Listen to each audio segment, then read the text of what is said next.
કાગ બાપુની આ કવિતા છે. કવિ કાગ એમ કે આચર્યને અંગ પર ધરીએ જેમ ગુરુજી ગાય, એમાં કેમ અને શું કરવા. માડીના પેટમાં માડી આવી જાય અને પછી જે બોલવાનું ચાલુ થઈ જાય એની ઉપર ભરોસો રાખી લેવાય. પછી એમાં કેમ અને શું કરવા એમાં સંચય મનમાં ન કરાય ભાઈ, એને ભરોસે રહેવાય. આને કેટલો ભરોસો હશે કે એકલા હાથે 16 વર્ષ પહેલા આ મંદિરને એમ કહેવાય કે શિલારોપણ થઈ જાય અને 16 વર્ષ પછી આ 16 કળાએ આવું સંપૂર્ણ માર્બલનું મંદિર બને. આનાથી બીજો ભરોસો કોને? એને ભરોસે આપણે હાલી જવાનું હોય કે જો એને આવું થતું હોય તો આપણે થાય, એમાં કોઈ શંકાને સ્થાન નથી. આ નરી સત્યની વાત છે બાબુ. એક મહાત્માજી નીકળ્યા ને એટલે ગામમાં એમાં 2-5 જણા એવા હોય એટલે કીધું ઓ બાબા કે જી બેટા કિતના વર્ષ હો ગયા તમારા? કે બેટા हमारा 80 વર્ષ હાલતા है. એમ વાત નહીં है बाबा, આ ભેખ પહેરે એને કેટલા વર્ષ ચાહે? કે 20 વર્ષ का था और गुरुजी मिल गए तो 60 साल हो गया बेटा. 60 વર્ષ થી બાપુ છો क्या भगवान मिला? पूछो प्रश्न, भगवान मिला तुमने? कि ना बेटा, भगवान का नाम सुना है, भगवान मिला नहीं है. तो भगवान नहीं मिला ने 60 વર્ષ કાઢ નાખ્યા તો હવે પાછો લેંગો પહેરજો ને હવે હું ઈ કેમ? ત્યારે સંતે જવાબ આપ્યો, ઈ મને મળે કે ન મળે ઈ મને ખબર નથી, પણ એને ખબર છે કે હું એનો ભેખ પહેરીને આટા મારું છું. ઈ મને ભરોસો છે. અર્થાત કે એવું હોય કે હા. અને પછી એને દાખલો દીધો બાપુ કે સાંભળી લે બેટા, તમારા ગામમાં ચોર આવે, જેના ઘરે ચોર ગયો હોય એનો કૂતરો જાગી જાય અને ઈ ચોરને ભાહે એટલે ચોર ભાગે તો એની પાછળ આ કૂતરો દોડશે કે હા, અને એનો ભસવાનો અવાજ સાંભળી અને ગામના તમામ કૂતરા ભસતા ચાલુ થઈ જશે કે હા. પછી એ દોડ્યો છે એની વાહે ગામના કૂતરા દોડીને જશે તાકે હા, તાકે ચોર જોયો કોને? તાકે ગરધણીના કૂતરાએ. બીજા કૂતરા આવે તાકે બીજા તો આનો ભહવાનો અવાજ સાંભળ્યો એટલે ભાહે છે. તાકે શું કામ ભાહે છે? તાકે ઈ ગરધણીનો કૂતરો ભહ્યો એટલે.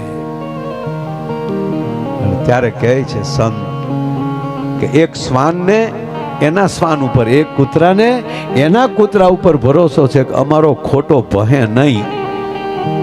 તો હું સાધુ થઈને મને મારા સાધુ ઉપર ભરોસો ન હોય. સવારા બાપાને મળ્યો છે તો અમને મળશે, પ્રવીણ માડીને માં મળ્યા છે તો અમને મળશે. અમને અમારા પૂર્વજો ઉપર ભરોસો છે, એને મળ્યા એટલે આપણે મળ્યા વગર રહેશે. આ જેને ભરોસો હોય. નહીતર એક બાપા બેંકમાં ગયા, બપોરનું ટાણું હાલીને ગયા બાપા બેંકમાં. હો ગરમી એવી, ત્યાં પહોંચે ને તો ત્યાં લાઈટ વહી ગયેલી, જનરેટર બંધ. એટલે બેંક મેનેજરે હાવ આવા બાળેટા તાજા જે બેંક મેનેજર આવેલા હતા એને ગરમી થઈ હતી, એને કોટ સીટવા મૂક્યો અને એ બહાર આમનો શર્ટના બટન થોડાક ખોલીને વાહર ખાતા હતા. હાવ જમાડાવ્યા અને બાપા આવીને સીધા બાકડે બેઠા ને સામે જ પાણીના માટલા ભરેલા. એટલે બાપાને ખબર નહીં કે આ મેનેજર છે. એને એમ કે કોઈ જમાડો ઉભો, એ છોકરા પાણી લાય, પાણી લે, પાણી આબાય બેટા. ઓલા મેનેજરનો મગજ ગયો કે આ પટાવાળા સમજે મેનેજર શું? એટલે ખીજાઈને બોલ્યો કે બાપા તમારે છે પી લો. તો બાપા ખીજાડે, અરે જવાન દીકરો થઈને ના પાડે, શરમ નથી લાગતી? વડીલોને ના પાડે છો? ભરી લે. સાહેબ નહીં છું, એ ક્લાસ 1 અધિકારી એટલે વિવેક તો એમાં ખૂબ હોય. એટલે કાંઈ વાંધો નહીં, બાપા છે ને એટલે પાણીનો લોટો ભરી આવ્યા. તે બાપા એ લોટે જ મોઢું ધોયું, હાલે ભરતા પાછો ભલે કોગળા કરીને પાછું અડધું પીધું ને પાછું ઘડીક માથામાં થાબડ્યું. જાજા ભરતા એ પાછો પગે ઓલા થોડાક ગરમ હતા તે પગ ધોયા ને મોઢું પાછું ધોઈને ગલાસ આપી દીધું. હાલે મારો દીકરો, ધન્યવાદ હો બેટા, ભગવાન તારું અભિરે ભરશે. થોડીક વાર થઈ ત્યાં લાઇટ આવી ગઈ. સાહેબનો રૂમે ટાઢો થઈ ગયો એટલે સાહેબ એ રૂમમાં ગયા, એના ઓફિસમાં ગયા, કોટબોટ પહેરી કમ્પ્લીટ થઈ, ખુરશીએ બેઠા, મુલાકાતીઓને બોલાવતા હતા ને એમાં બાપાનો વારો આવ્યો. અને બાપા જેવા ઓફિસમાં ગયા ને બાપુ તો જેની પાસે પાણી મગાવેલું એ જ હામાં બેઠેલા ખુરશી. અને બાપાને પરસ્યો વળી ગયો કે હાલે નમસ્તે સાહેબ. નમસ્તે બાપા, બેસો બેસો. હું આવ્યા લોન લેવીશ. એમ હપ્તા ભરશો? એ કે ભરીએ જ ને. તાક માટલાલી પાણી ન ભરી શકતા હપ્તા ભરતા થોડા. બોલો લ્યો, આ છે પાણી જાય આટલામાં ખૂબ ઉપડી ગયો. બોલો, આ છે પાણી નથી તમે ભરતા હપ્તા ભરો ખરા. એટલી આળસ છે તમે પછી હપ્તા ભરવા આવો.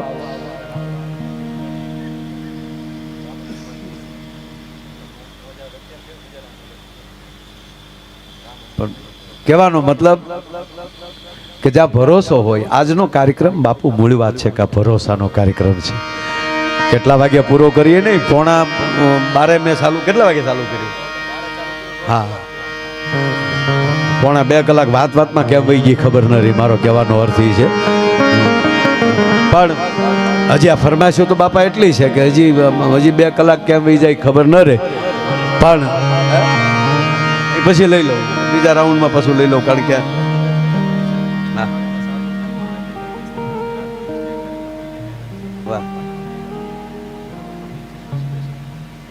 પિયુષ પાસેથી પણ ગીતોને ફરમાઈશ છે, એ લઈ લેશું.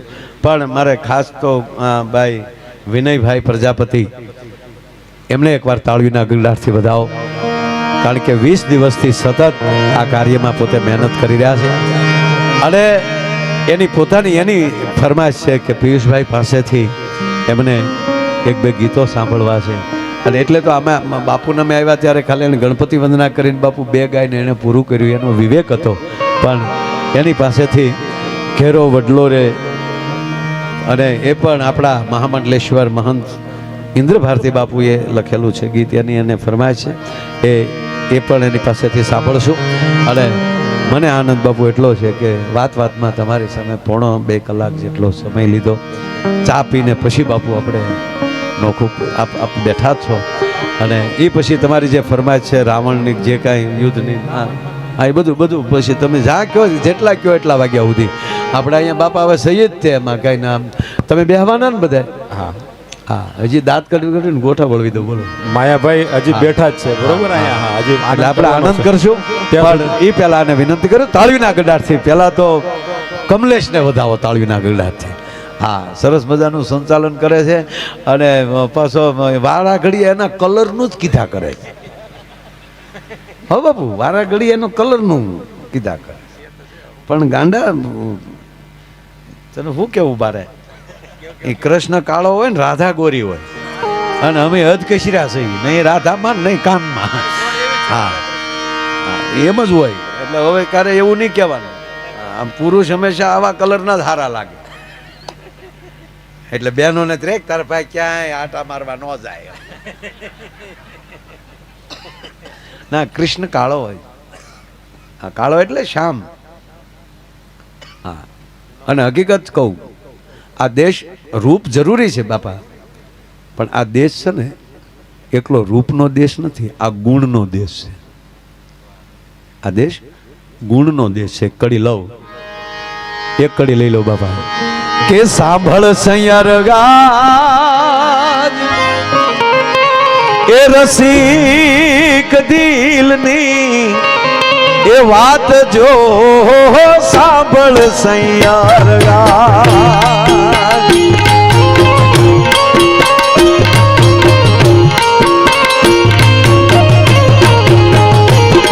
એ આજે અમે આજ રાજ દીધા રૂપથી ગુણવાલા રે.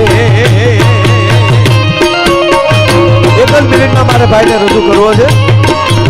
માળી આવી રહ્યા છે, માળીને તાળીઓથી બતાવો.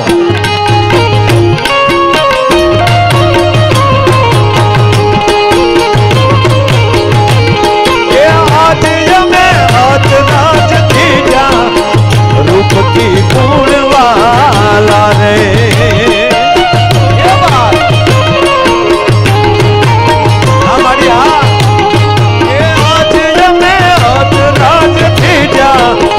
રૂપથી ગુણવાલા રે.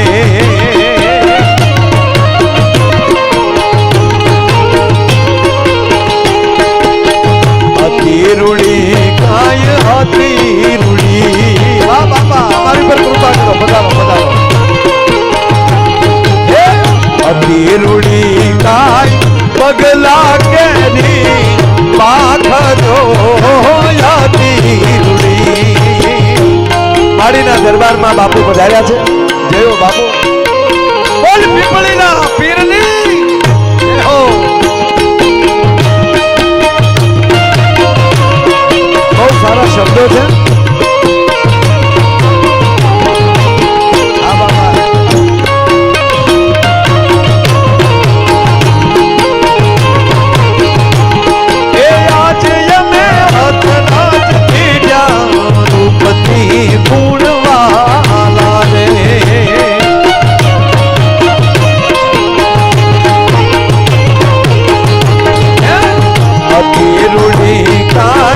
પગલા કેરી પાંખ જો યાતી રૂડી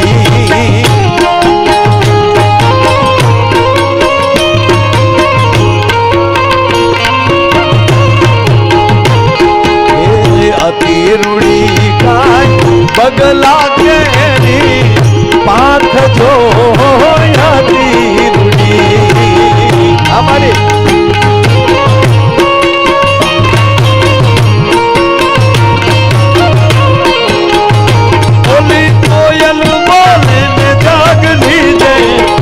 બધી ગુણવાલા રે.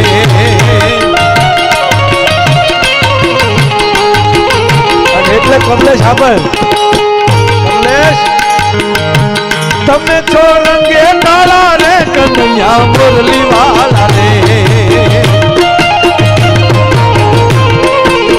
તમે છો રંગે કાળા રે વાલીડા મુરલી વાલા રે. આવતીકાલે દ્વારકા જાઉં છું અહીંથી સીધો. તમે છો રંગે કાળા રે વાલીડા મુરલી વાલા રે. લાગો છો અમને વાલા અમને વાલા અમને વાલા લાગો છો અમને વાલા રે કનૈયા મુરલી વાલા રે. કનૈયા મુરલી વાલા રે વાલીડા મુરલી વાલા રે. કનૈયા મુરલી વાલા રે વાલીડા મુરલી વાલા રે. કને ભજે વ્રજની વાલા રે વાલીડા મુરલી વાલા રે.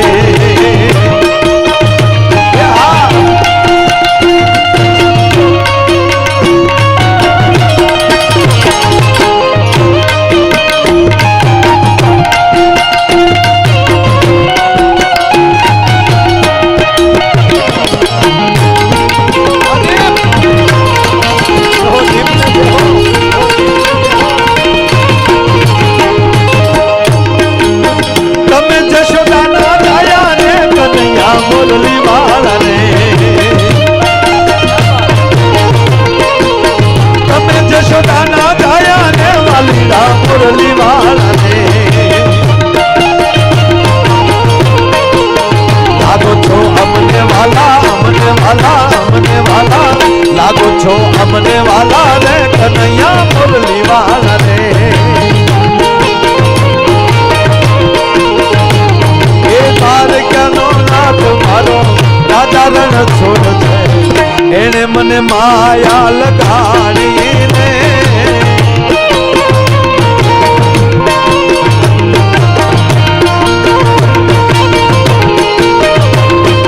સુદામાનો મિત્ર મારો રાજા રણ છોડ છે. એને મને માયા લગાડી રે.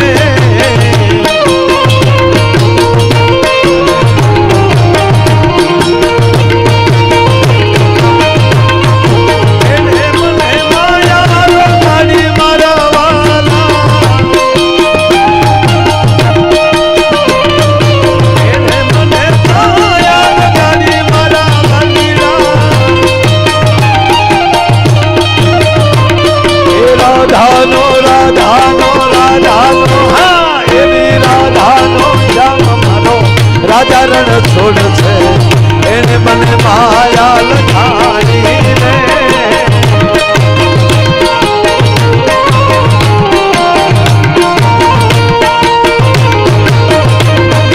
મીરાનો મીરાનો મીરાનો શ્યામ મારો રાજા રણ છોડ છે. એને મને માયા લગાડી રે.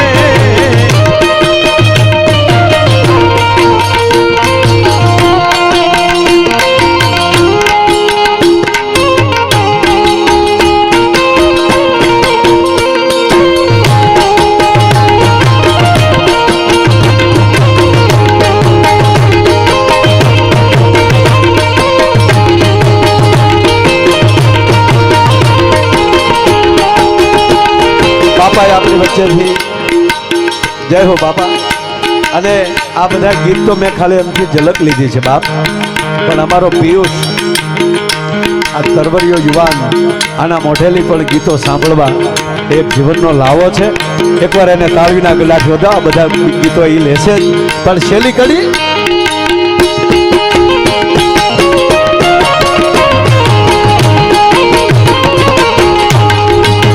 તમે છો રંગે કાળા રે વાલીના મુરલી વાળા રે, તમે છો રંગે કાળા રે વાલીના મુરલી વાળા રે, લાગો છો અમને વાલા લાગો છો અમને વાલા રે વાલીના મુરલી વાળા રે.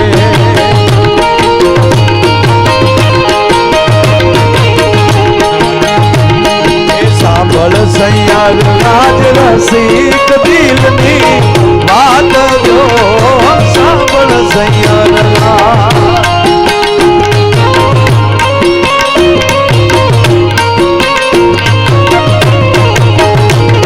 એ આજ અમે આજ રાજ દેજા ઉપતી ગુણવાલા રે, આજ અમે આજ રાજ દેજા ઉપતી ગુણવાલા રે, આજે અમે આજ રાત બેઠા ઉપતી ગુણવાલા રે, આજે અમે આજ રાત બેઠા. મારો કહેવાનો સૂરી છે બાપ કે રૂપ હોય અને જો ગુણ ન હોય તો એનો કોઈ અર્થ નથી રહેતો. પણ કહેવા ગયો બાપ કે જ્યાં રૂપ અને ગુણ બે ભેગું થઈ જાય, અને શાસ્ત્રમાં તો ઉલ્લેખ છે, કોઈ પણ બેન શિંગાર કરે ને, કોઈ પણ દીકરી તૈયાર થતા હોય, કોઈ બેન તૈયાર થતા હોય, બેનો અંડરલાઈન કરી લેજો જરાય. આમાં બાર મારા ખીચાની વાત નથી કરતો, શાસ્ત્રની વાત કરું. કોઈ પણ દીકરી, કોઈ પણ બેન, કોઈ પણ માં જ્યારે શિંગાર કરતી હોય, તૈયાર થતી હોય, ત્યારે એ પોતે તૈયાર નથી થતી, લક્ષ્મીની પૂજા હશે. આ નરું સત્ય છે. અને જેના ઘરમાં જે માતાજી જેટલા સ્વચ્છ રહેતા હોય ને એટલી જ લક્ષ્મી હોય, બાકી ફૂહેડ્યું પાસે કાંઈ ન હોય.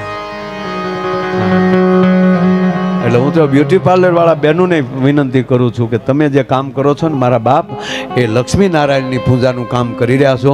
એટલે આપણે ટનાટન જ રહેવું, કાંઈ આપણે હેડાળું થઈને રહેવાય નહીં. ભગવાનની દયા થઈ છે, બાકી અમે સોમાહા સિવાય નહોતા નાતા. ભાઈ એને ભરોસે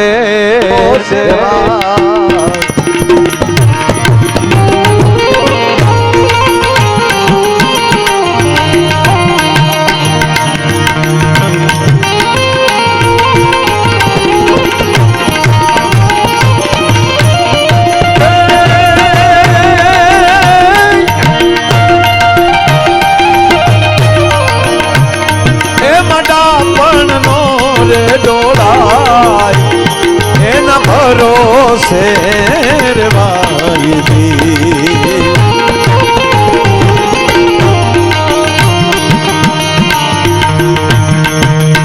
આચરીએ ને અંગડે ધરીએ જેમ ગુરુજી ગાયજી.